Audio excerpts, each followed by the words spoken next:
The Wake Up Call on News Radio 1120 KPNW.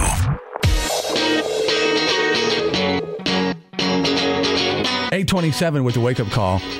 Lane County bracing for what has already become an epidemic in other parts of the state, and that's with the threat of pertussis. Pediatrician Dr. Pilar Bradshaw in from Eugene Pediatrics right here in lovely Eugene, Oregon, joins us in studio. How are you? Good morning. I'm fine. How are you? Very good. So when we talk about the numbers, this time last year, we had 147 cases. This year, 458. Correct. But only 10 in Lane County, so we don't have anything to worry about. Well, I think that's actually totally wrong. I just think it hasn't hit us yet. We are a wonderful county with so many wonderful people, but one of the things that we do have is one of the least immunized counties in Oregon. And in the country, Oregon is one of the states that is the least immunized. People have a lot of concerns about vaccines, and so we're a sitting duck, really, for a pertussis outbreak. And make no mistake, kids die. Babies die from pertussis. It's a horrible disease. Even if you're a big person, it's racking cough for months and months.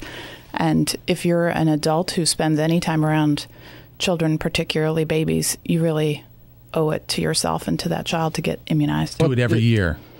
Do it without question. Yeah. Well, it's not that.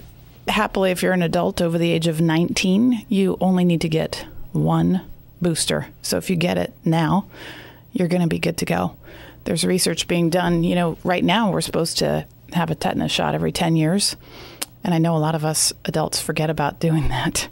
But now it's just like we're throwing in this pertussis to your tetanus booster that you should have really gotten every 10 years. Now, this time you only just have to get one. If you have a baby and you're going to the doctor regularly, they are getting pertussis as part of their normal childhood immunizations. And then when your child turns 11, they should get a booster at that time. And then if you can't remember, if you as an adult have had one, it won't hurt you to get it. You can go to the Lane County Public Health Department. You can also go to your doctor's office, and a lot of pharmacies are even selling them now. Okay, a couple of questions about pertussis itself. How contagious is pertussis? Is it one of those things that's hard to get? Is it easy to get? Is it airborne, transmitted in other ways? So it's airborne, and it's very contagious. It's easy to get. The last 3 babies that I've diagnosed, one of whom stopped breathing literally in my waiting room, those last 3 kids have gotten it from their dads. God bless you guys. You almost never, healthy young men never go to the doctor. So adults tend to be the carriers, and then we give it to our little kids. If kids go to school, and we got a little bit lucky with the timing of this outbreak with school getting out. Mm-hmm. But when kids spend time together at the park or at, play groups or daycare, they can spread it very, very easily by just respiratory spread. I guess one of the questions would be, my understanding is the way that this has spread is it started up in Washington and has spread down to Oregon. As with anything, there's generally a vector or something where it starts. My question is, why here? Pertussis, I don't know that we ever completely get rid of it. You mentioned that we had cases last year, and every year we have cases of pertussis. It's just a question of how many. We have a big outbreak that's happening in Washington, and a similar outbreak in 2010 in California. 10,000 people were diagnosed, and I think I remember it was 10 babies perished from that particular outbreak. So we're just at the front end of what all of us in healthcare are certainly hoping will be a short outbreak, but we're not optimistic given how sort of at risk Lane County is. When do you expect, if you could pinpoint it in a window, when do you think it's going to hit? Well, I think it's starting to hit now. We certainly have a lot of kids coming in who have had the racking cough. If you have I guess we should talk quickly about symptoms. If you have a older child, an adult, down to a school-age child, typically whooping cough is a week or so of cold symptoms that then turn into a cough that just is getting worse and worse over the first 2 weeks, and then you cough until you're vomiting. And you take these big, deep breaths where you kind of whoop in between these episodes of coughing. If you're a little baby, you often just stop breathing. So those kids turn purple. They don't feed well. They're irritable. Fever is not a major symptom. So if you just have a horrible cough, you should really see your doctor. Yeah, one of the things, if you've never heard a whooping cough before, I mean, and anybody that's a parent, they've heard their kid cough. And if your kid's been sick, you've heard them cough more than they would normally cough. With a whooping cough, and I heard it once, and it wasn't all that long ago, at a grocery store up in Washington. Right. A kid was taking their parent through it. I mean, this kid, it was so obvious that it was whooping cough, the way that he was coughing. And it wasn't you cough once and then there's a couple of minutes later, maybe just another. Again, it is a full-grown wheezing, whooping. Yeah. It's almost a coughing fit. Right. These are fits of coughing, and there's obviously some people are not as sick as others, but it's a really bad, it's like the worst cough you've ever had kind of cough. But remember, the younger you are, the more atypical your symptoms are. So really, I'm telling parents, if you have a baby 6 months and under who's coughing, I don't care if they're whooping or not whooping, because they often don't. If you've got a coughing tiny baby, we want you to come on in and have a CU.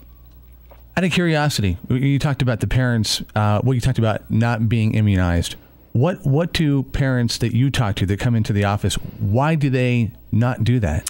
Yeah, there's so many different reasons. The main reasons that I hear people say are that they know that vaccines cause autism, and that couldn't be further from the truth. So much money and time has been spent specifically researching whether vaccines cause autism, and the clear answer is no.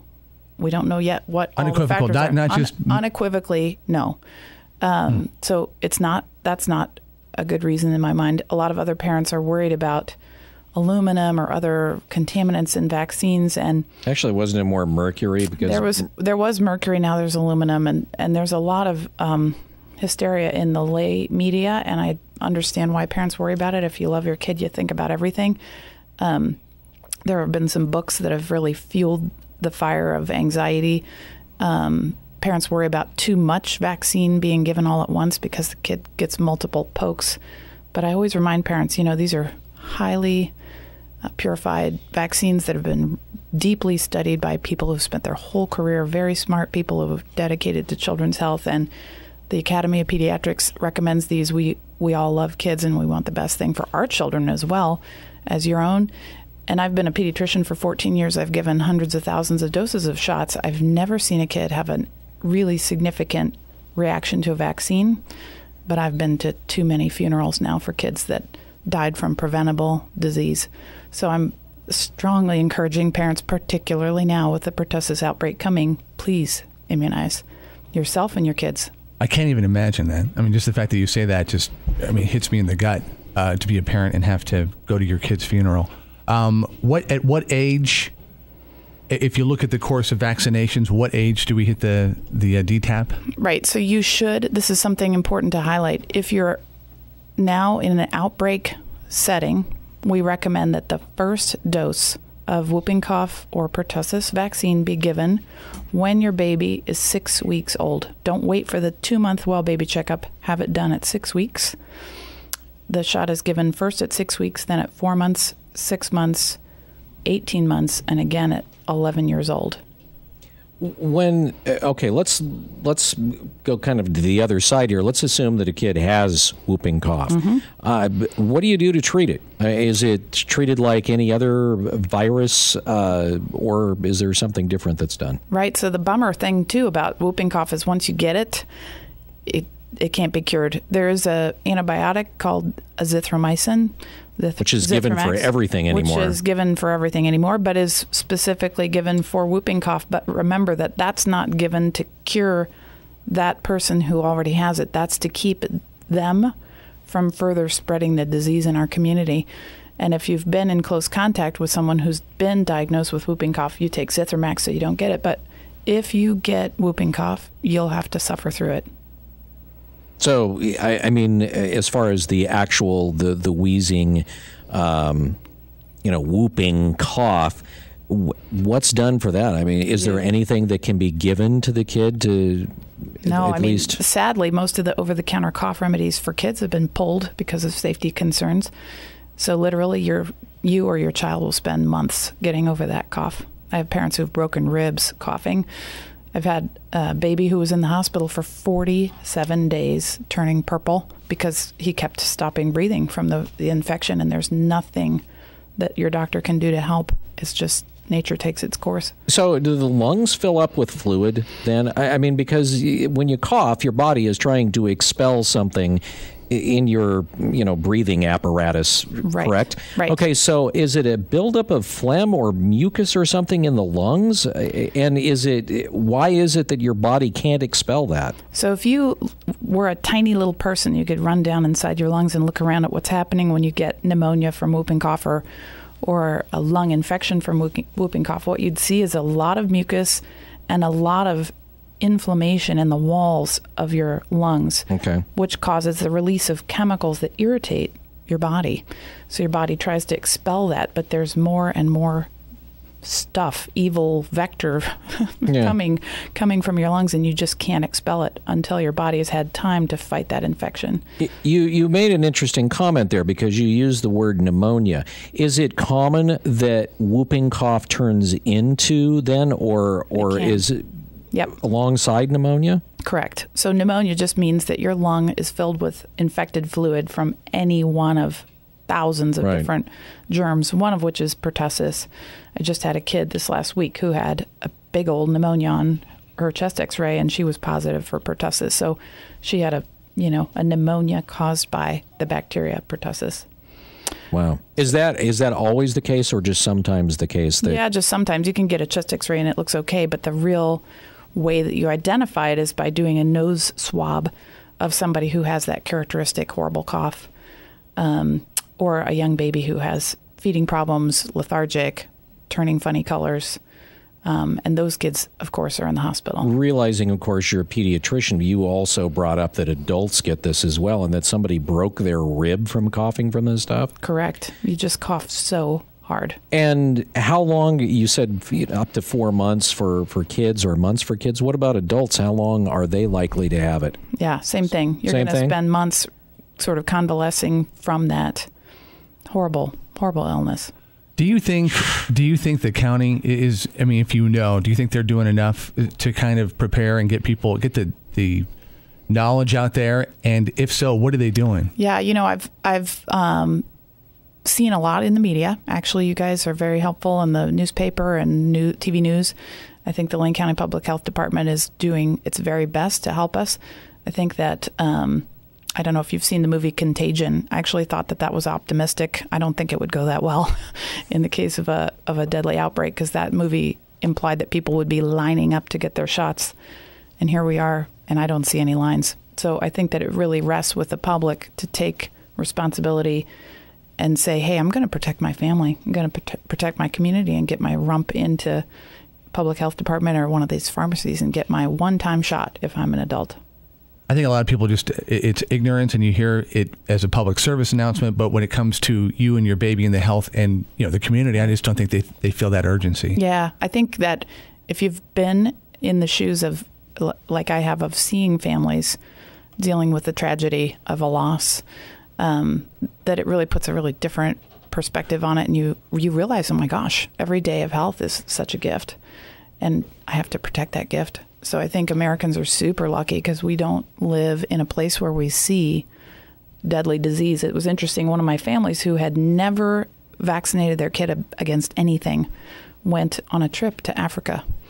And as soon as they got back, they came in and said, hey, Dr. B, we want to get our child caught up on all of his shots, because after what we've seen on our trip in Africa, now we realize these germs can kill. These are real. This is a real problem. And we're just so fortunate in this country that we don't see a lot of, people dying from diseases that are preventable, because as a nation, we've done a good job of protecting ourselves. But in this county, we could do a much better job, particularly against pertussis.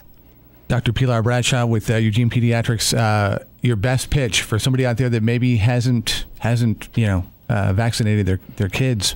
Why should they do it? Oh, my best pitch is, sometimes being a parent is making hard choices for our kids. It is such a life-saving thing to immunize kids against whooping cough. Please look at that child's little face and realize that if you do that, you're protecting their life and potentially the lives of many other people around you. Yeah, Sydney was in last week and got some shots, and you sit there and you go, it is a half hour of, she is stressed out and unhappy, but you get some, frozen yogurt or something, you go, God, thank God we have those shots. It's a wonderful thing. I feel like it's the blessing that I have in my job is that I can help protect kids, and parents have to help us do that, and it's so worthwhile. I'm telling you, you're avoiding a tremendous amount of suffering. Did you bring your violin? I have my violin in the car. Do you really? I do. Next time, we'll have you come in and you can play it in studio. Would you do that? That'd be great. Okay. Thanks so much. Dr. Pilar, thank you so much. Have a good day.